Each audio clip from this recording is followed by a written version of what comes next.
comes from a history of internationalism. Palestine has always been centered to that. The Third World Liberation Front was called the Third World Liberation Front for that reason. It was part of the global South, right? It was understood as such. And so where...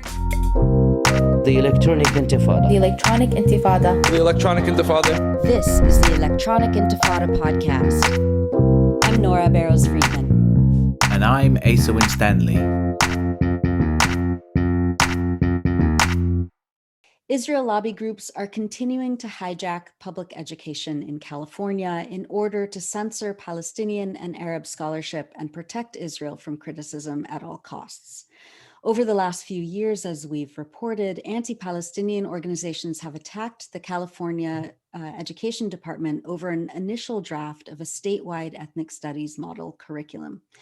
That draft highlighted Arab American studies and accurately described the boycott, divestment, and sanctions, or BDS, campaign for Palestinian rights.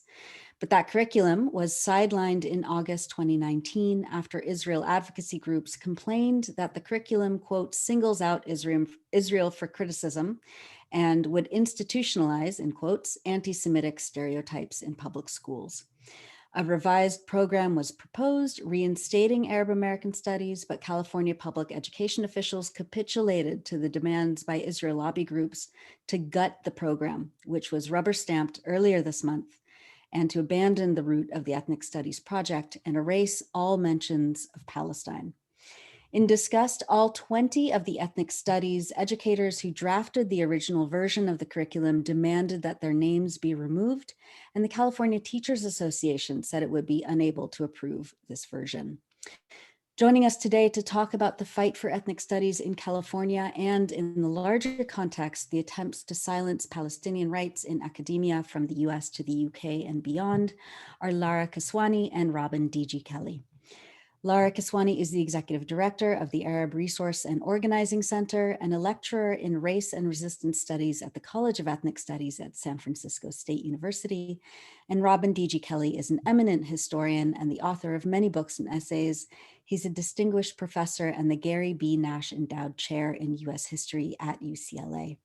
Robin and Lara, it's an absolute honor to have you both with us today on the Electronic Intifada Podcast.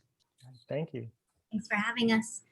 So let's first talk about what happened recently when the California State Board of Education approved the final draft, or rubber stamped the final draft of the ethnic studies model curriculum. We had last spoken about this last October, and Lara, you had warned us of what was happening as right-wing groups were coalescing to destroy ethnic studies. Get us up to speed on the latest developments. So the mandate of AB 2016, which is what had the California Department of Education develop this curriculum, ends on April 1st, tomorrow. And so the curriculum is supposed to be finalized and made public to educators across the state of California by April 1st. So on March 18th, the State Board of Education met to deliberate the revisions that have been made. This is the fourth round of revisions that the CDE has made to the curriculum, and heard from hundreds of people in public comment, most opposing this curriculum, mostly teachers and communities and youth, who raised concerns about the gutting and whitewashing of ethnic studies as a result of right-wing attacks. State Board of Education did not even respond to any of the public comments. There was no attempt to examine or explore some of the concerns that were raised by, like you said, CTA and the original writers of the curriculum. And very quickly, rubber stamped the curriculum and approved all revisions that CDE had made, which essentially erased Palestine, whitewashed the pedagogy and the framework of ethnic studies, completely stripped it of its nature and its original, the values and principles that were included, and included Jewish studies in Asian American studies, which is actually a pro-Israel lesson plan has now been inserted in Asian American studies as part of these revisions in the process that CDE has undergone alongside the pro-Israel lobby groups. Yeah.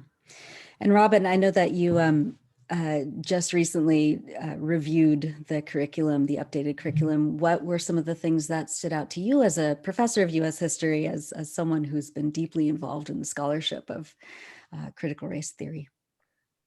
Well, there are a couple of things. Wait, I'm on mute. Yeah. There are a couple of things to consider. Broadly speaking, this is not an ethnic studies curriculum at all. It's a kind of multicultural, multiracial curriculum that doesn't attend to issues of power, which is precisely why you have an ethnic studies curriculum in the first place, to really understand, not just that we're different, but how difference is produced and creates these inequalities. And so when you look at just the Arab Americans section, if you compare the first draft, which actually had Palestinians in there, and not only was there a much longer, more in-depth history, but it was a history of movement, a history of social movements, of struggles that actually connected struggles to end occupation of Palestinian lands, to Palestinian student movements, to connections between, say, Black Lives Matter and other kinds of really kind of oppressive structures that people are pushing back against. And so all that was taken out, everything. There's no mention of Palestine and Palestine. In fact, there's no mention of Israel in the Jewish section. And there's a reason for that. It's like they don't want to deal with the issue of what role does Israel play in US politics around race, ethnicity, and power. And then also they do have one mention of Israel, which is to establish that the Israeli state begins in ancient times and that they were displaced and they can come back. I mean, that's actually in the sort of fake curriculum. So in the end, I mean, I really want to encourage everyone to go and actually, you can download the document and see it for yourself. Yeah. I'm deeply disappointed in, well, let me back up. I'm really proud and amazed by how many organizations push back. You have members of the original advisory committee, 20 of them, who decided not to endorse this and created their own organization. You have all these organizations, and you could see this on the website for the Arab Resource and Organizing Council. You could see that. And in that list of organizations, it's a massive list of all these organizations, legitimate, academic, scholarly organizations that said, we don't endorse this at all. Although I'm disappointed by some of the organizations that are not on there. And that's another story we could talk about. Amazing.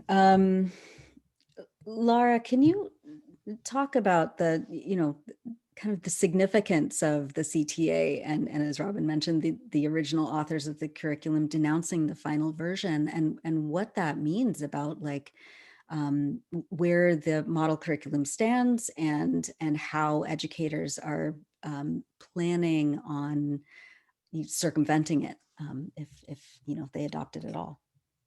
Yeah, I mean, I think what's interesting is it's not only significant that CTA and all these academic associations and community organizations and scholars came out against this curriculum, they're also identifying and understanding the role and relationship between US imperialism and Israel, right? And how apartheid Israel and pro-Israel lobby groups actually they successfully gutted an entire anti-racist curriculum for the state of California. Right? So what started off as an attack on the inclusion of Palestine and Arab American studies in the curriculum evolved into an all-out assault on anti-colonial education, on anti-racist education, on liberatory transformative education for students in California by the same forces essentially that tried to stop ethnic studies from being formed in 1968, right? So you have people that are invested in the oppression and the power relationship and hierarchies that exist as a result of US imperialism and racial capitalism now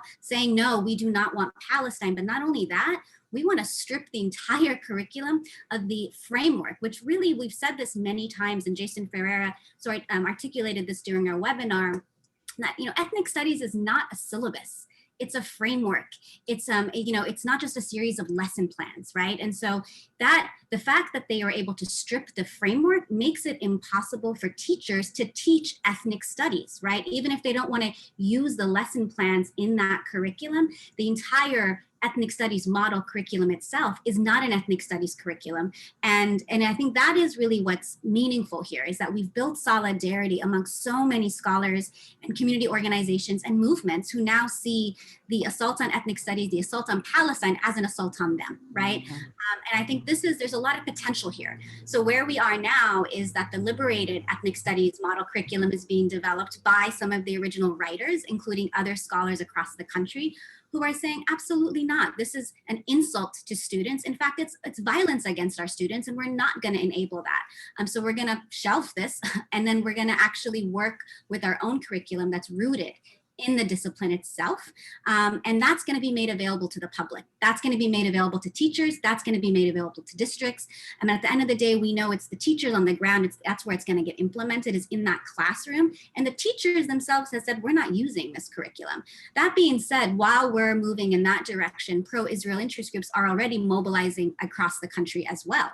And they've made it very, a clear call to action to ensure that JCRCs and ADLs are saying, go to your local districts and ensure that anti-Israel curriculum is not included in ethnic studies. Right. So we know that, we lost the battle of the ethnic studies model curriculum, but the war continues, right? We have a lot more work to do, and we're prepared to do that. And the Save Arab American Studies Coalition is continuing to build across movements and communities across the country to strategize and coordinate for ways for us to ensure and protect the needs of all of our students and communities. It's really interesting to hear about this phenomenon that you're describing of a coalition being built in response to the gutting of this curriculum, and it kind of reminds me in a way of what's happened in the Labour Party in the UK. I mean, it's quite a different context, as non-academic context, but in the course of the smear campaign against Jeremy Corbyn and the left wing of the Labour Party, there was a lot of people who weren't really familiar, I think, with Palestine, although people were instinctively supportive, most people on the left instinctively supportive of the Palestinians as the underdog and people being oppressed. But there was a lot of people who weren't necessarily familiar with just how dirty the Israel lobby works, basically. And so they received a kind of crash course education in it, in the kind of smear campaigns. So, I mean,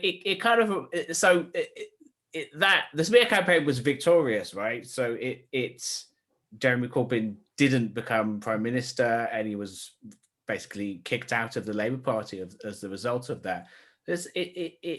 So what you're describing reminds me of that in a way, that the battle goes on, I suppose, but there's still a lot of people now who haven't forgotten that, and their eyes have been open to it. And it sort of just seems to me that this is just another example of how, because of Israel and because of the Israel lobby, we can't have nice things, right? So this whole anti-racist curriculum was basically just gutted and scrapped because of what the Israel lobby wants to do. That's not really a question, more of a comment, but does that resonate at all? Actually, I'd love to hear other people. I think it resonates, definitely. I mean, there's a couple of things to consider, and Laura made this point.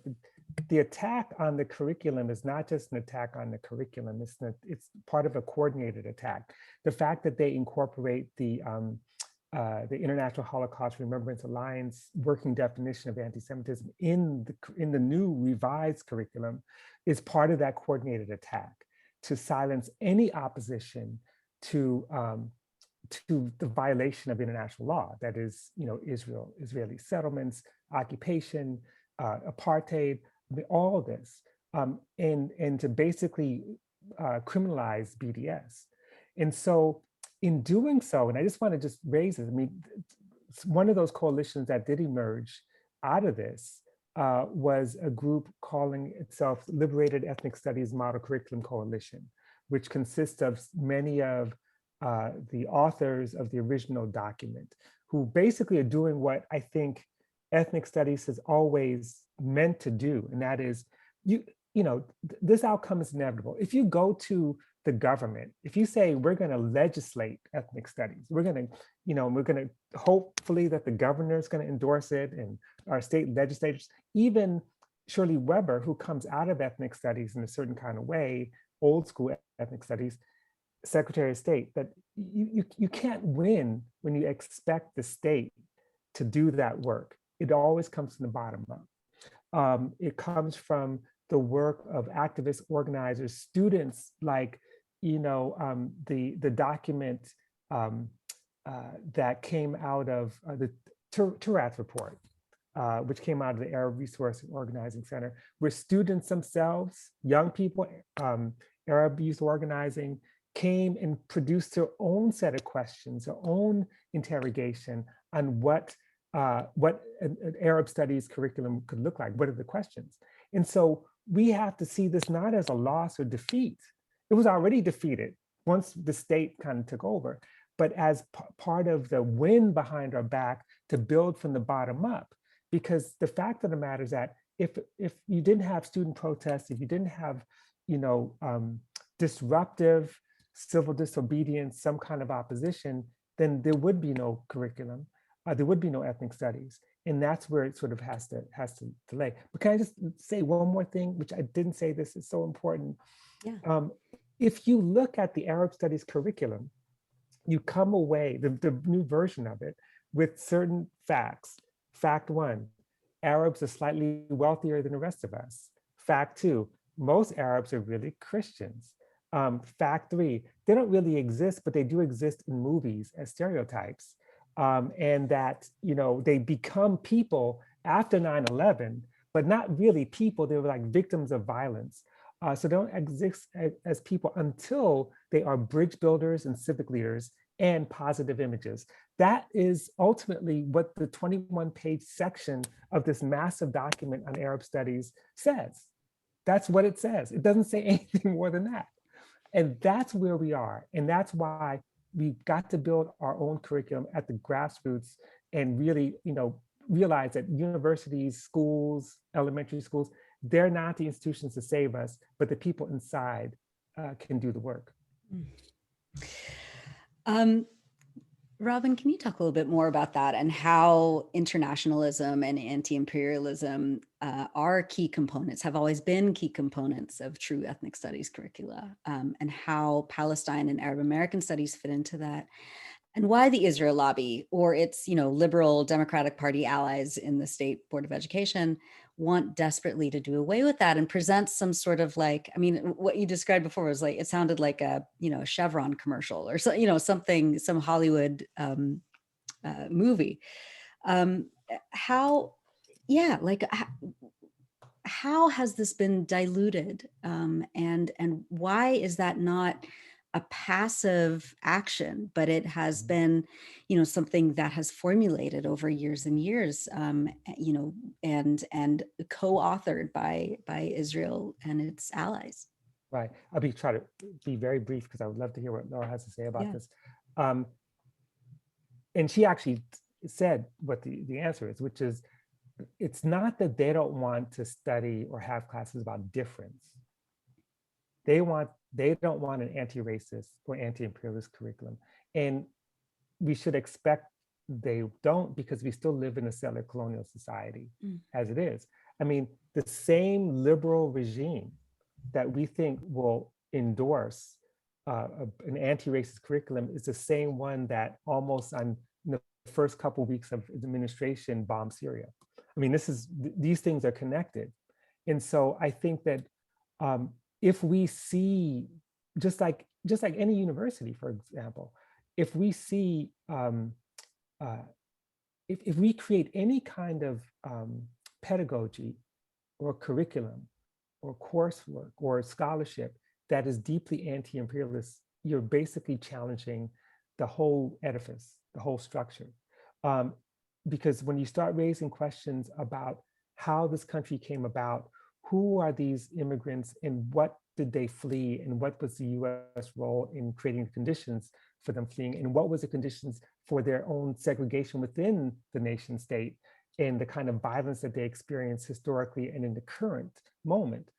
what is that about? Once you start to untangle that and understand that it's not simply because they're different. And this goes to anti-Semitism too. I mean, it's such a tragedy that even the definition of anti-Semitism comes down to, well, they just hate Jews, without actually looking at the structural history of anti-Semitism and its relationship to other forms of oppression.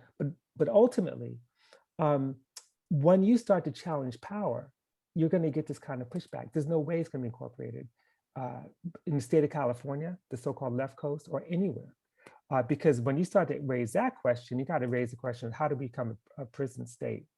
How did we become a place where there's deep inequalities just within the state of California?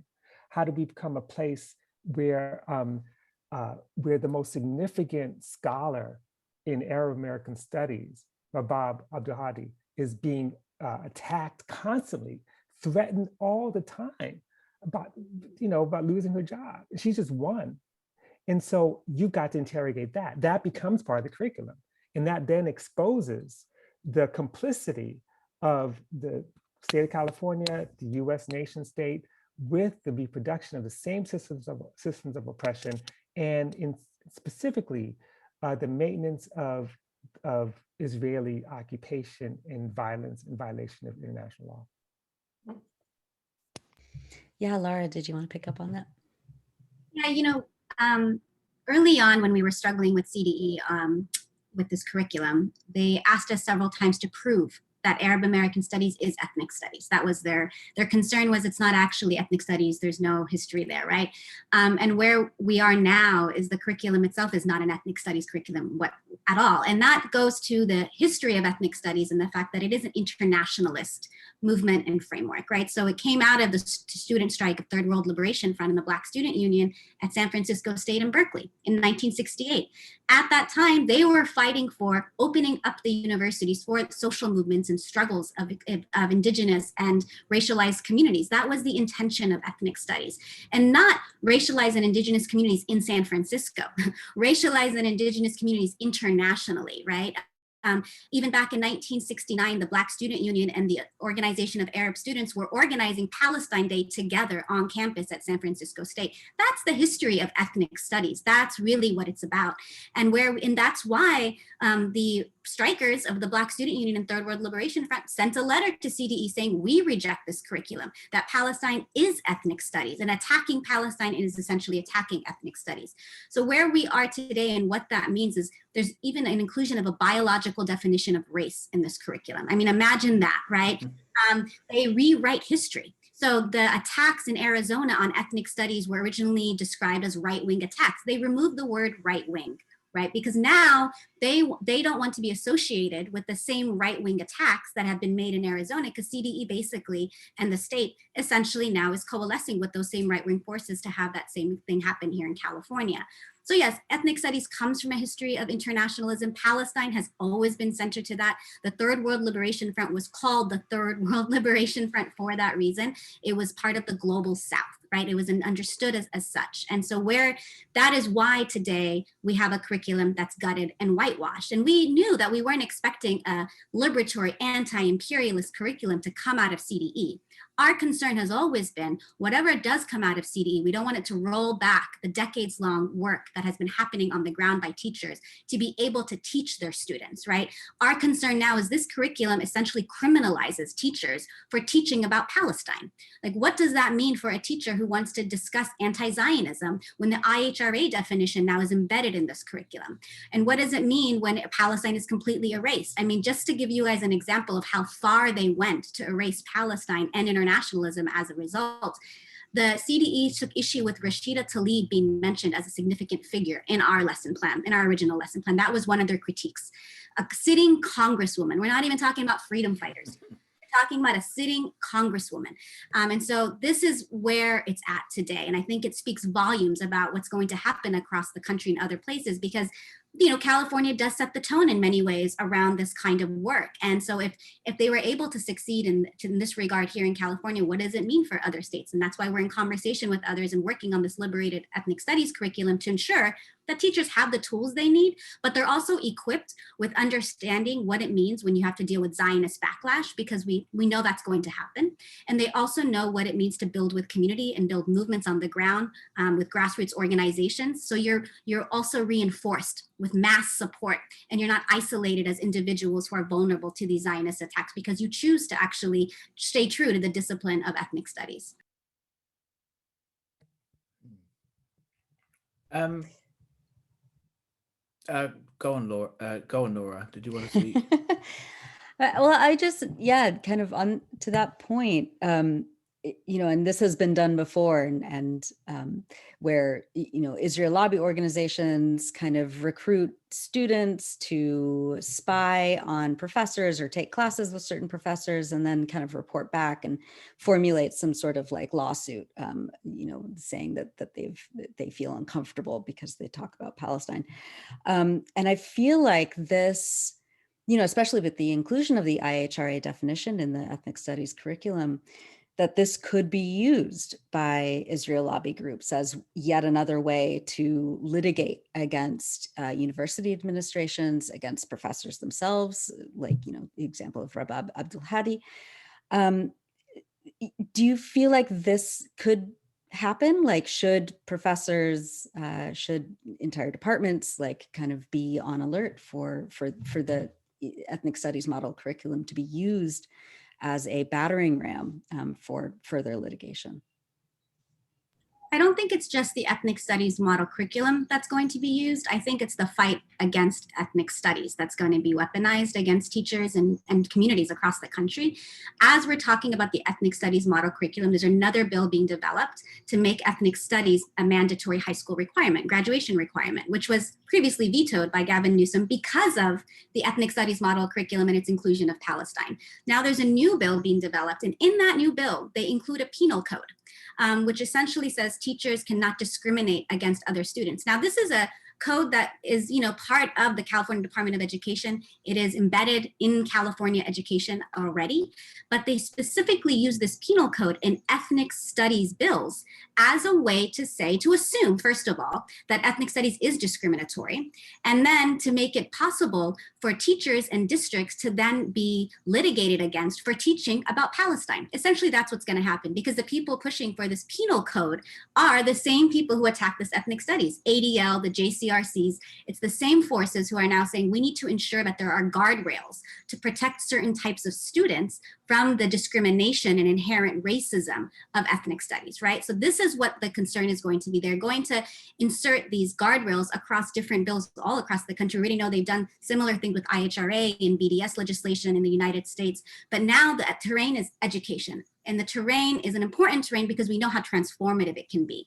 But it's going to take a lot of work to ensure that whatever bills come down the pipe are not weaponized against teachers and community members. And so we have to watch for that. Now, if that does happen, of course, and it happens all the time here in this country, that's when we have to organize. And that's when we have to really build strong movements to defend all people who are targeted as a result of these really racist and discriminatory bills themselves.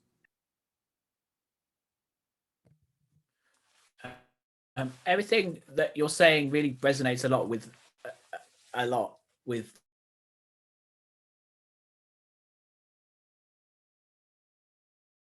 it.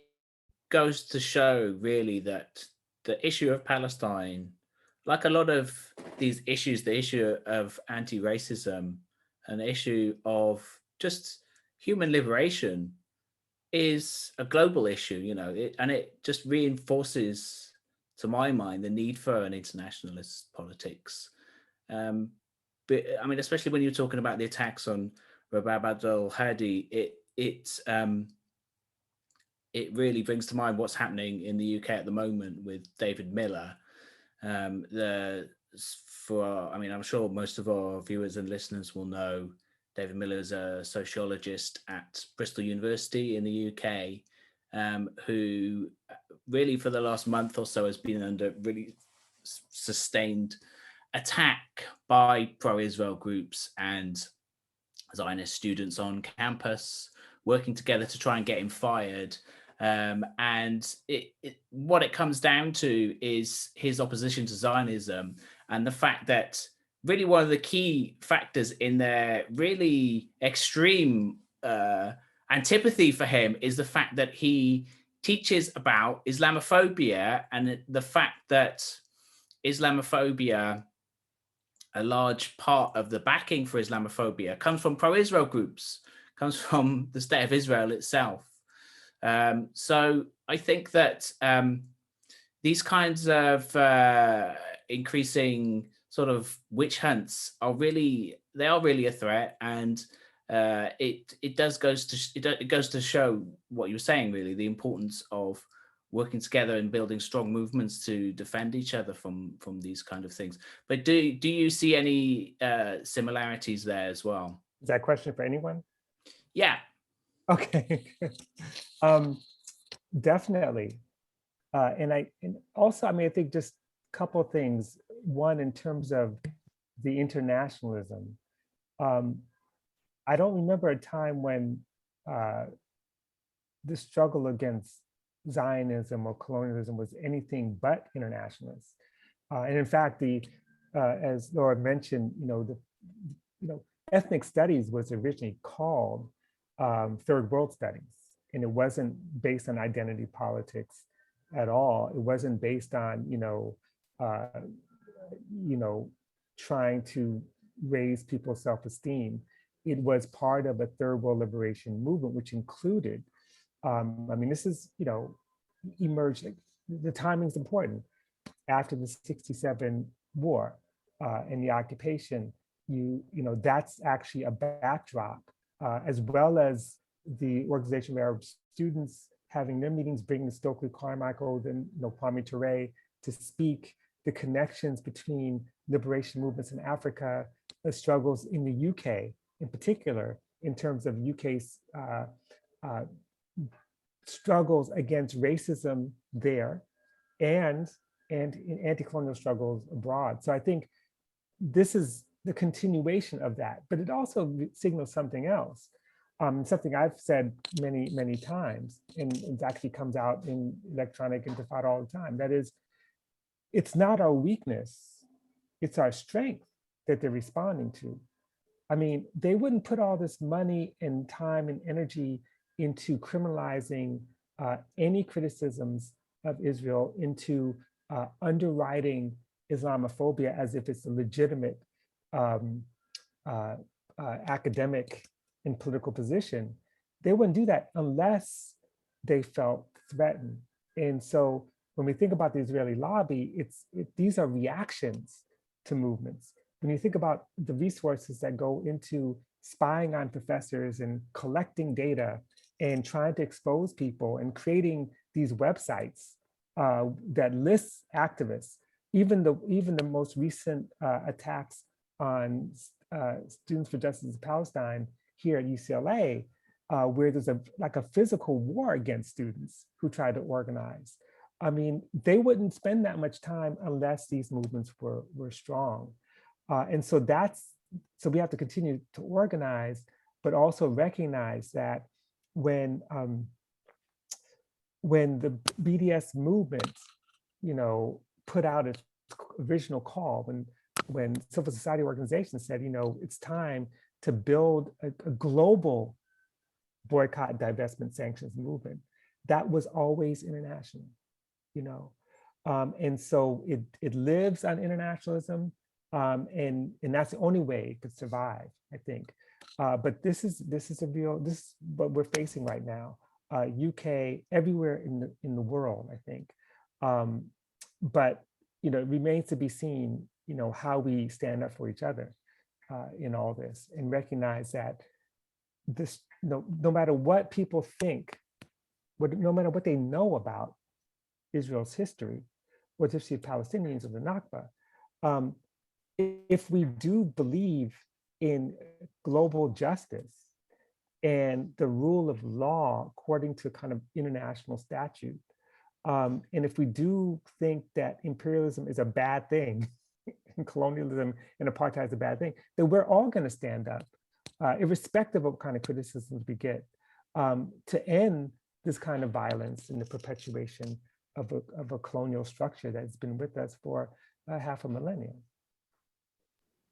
I could just add that I think also a strength to kind of piggyback on what Robin was saying here is there's been so much movement built as a result of the attacks on Palestine. And one of the strategies of our opposition is always the divide and conquer, and also to play into identity politics. And we saw that happen with this ethnic studies campaign, where early on, they tried to convince the African American studies, the Native American studies, Asian American studies, Latinx and Chicanic studies that we don't need Arab studies. That's going to take away from us, right? Adding Palestine takes something away from us. And that was a very tried and true effort in terms of attempting to make it impossible for us to unite against these right-wing attacks on ethnic studies, and they weren't successful.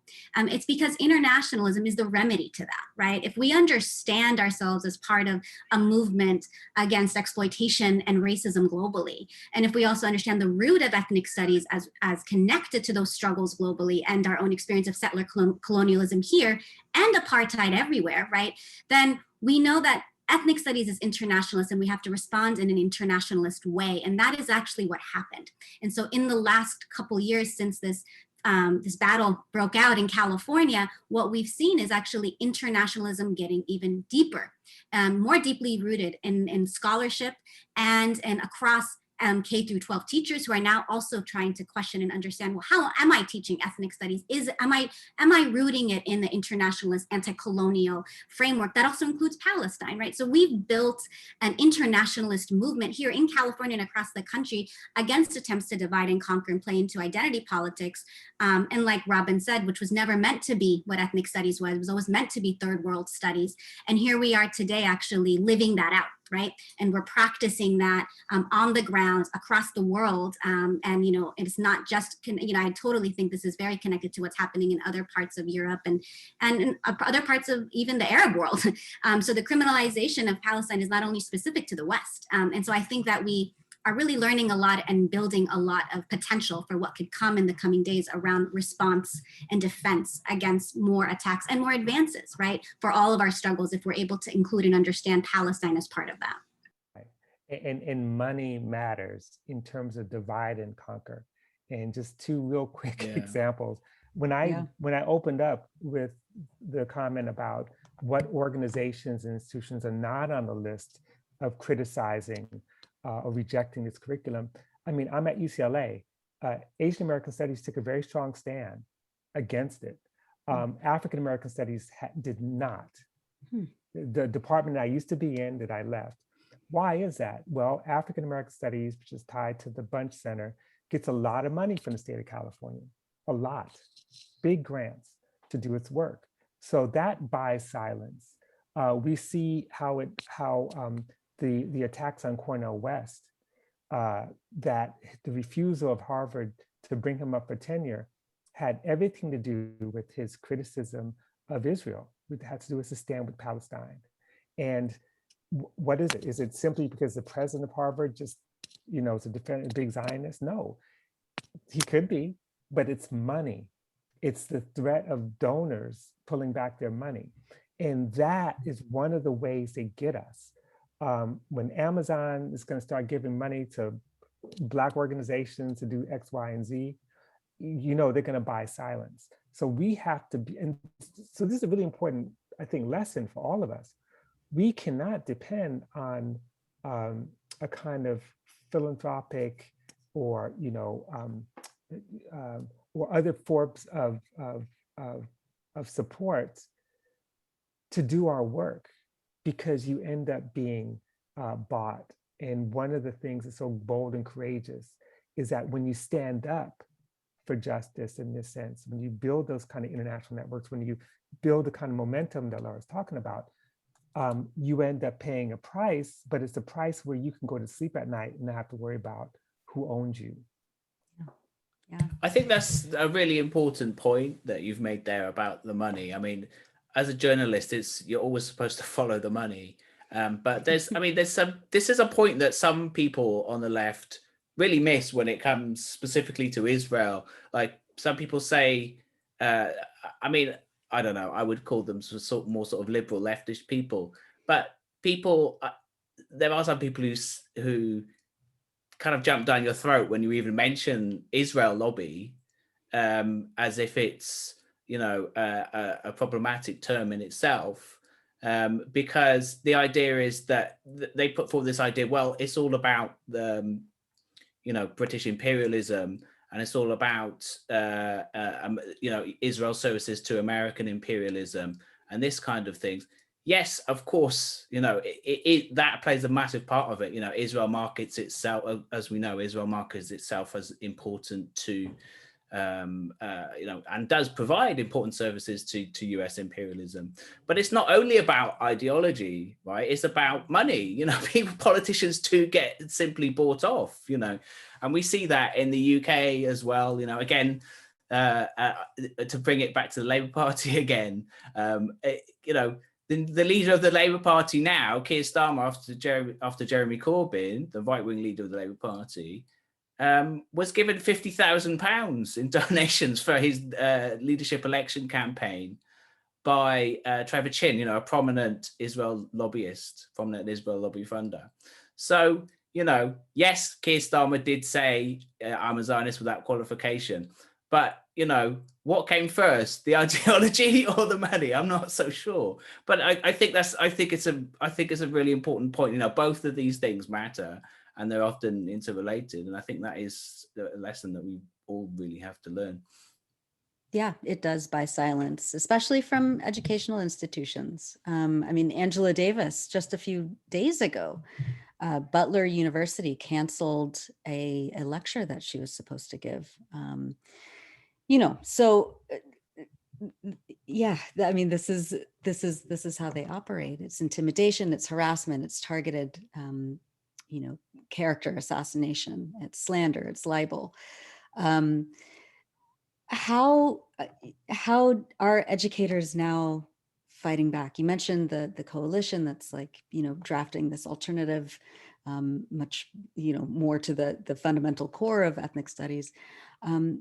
But what can educators do, not just in California, but around the country and internationally? So there is the Liberated Ethnic Studies Coalition, right, that is now working on curriculum and toolkits to share with teachers and community members across the country. So that'll be made public very soon, and you can get that information on the Save Arab American Studies Coalition website.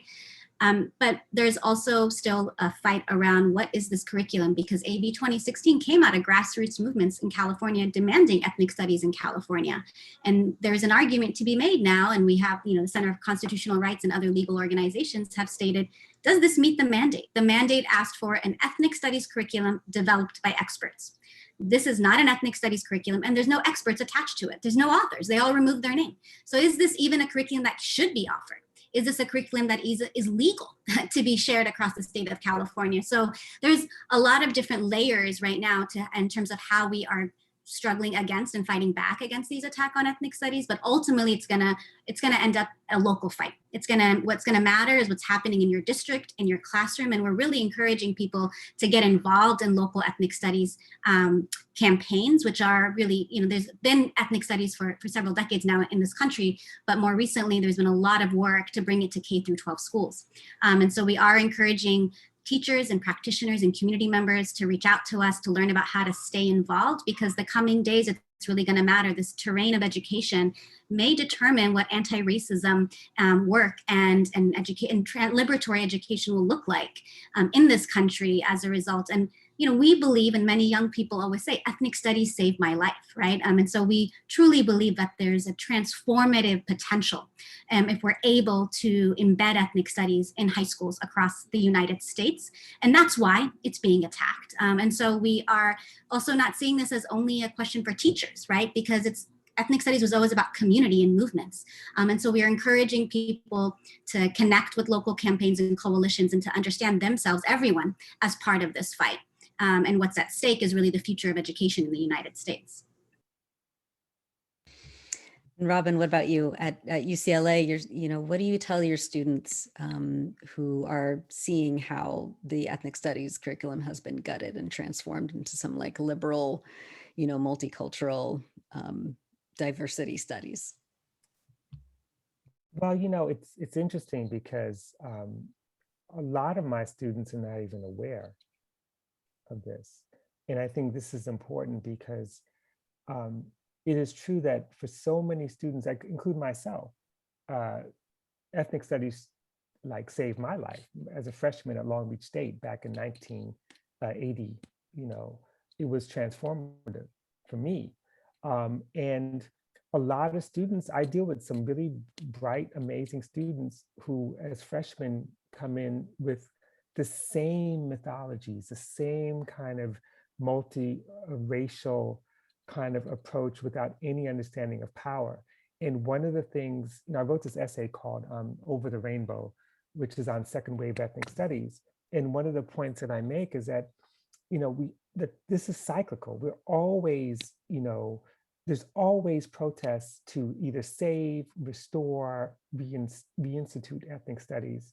And each time it returns back to its core project, and that is the interrogation of power, the production of difference, not for difference sake, but to understand difference as a mode of exploitation and oppression, and extraction and accumulation.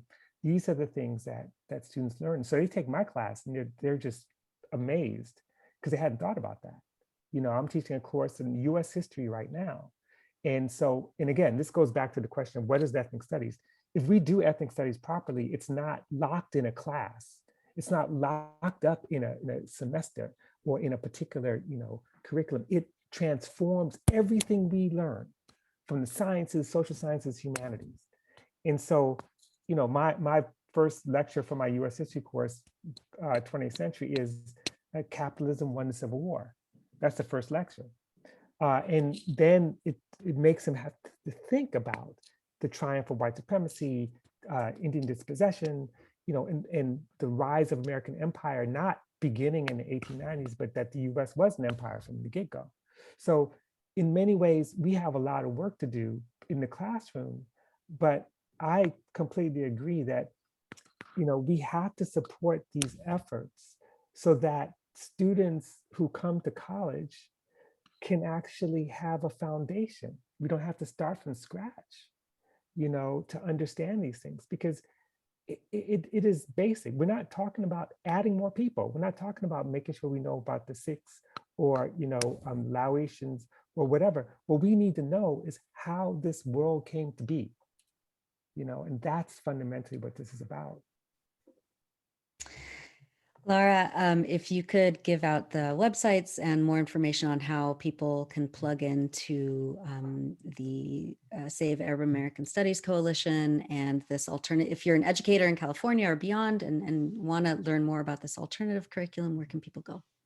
You can go to savearabamericanstudies.org. And then if you want to get more involved or learn about the liberated ethnic studies, you're welcome to reach out to AROC and email us at info@araborganizing.org. And we look forward to building stronger movements and protecting all our students in the coming days.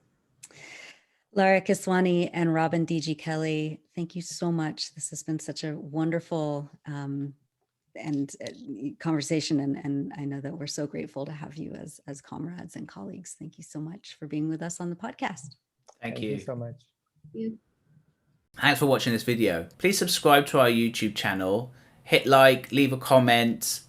These engagements help us with the YouTube algorithm, and it helps us to get around Silicon Valley censorship as much as possible. It does make a difference. You can also support our journalism by going to electronicintifada.net and clicking on donate now. Thank you.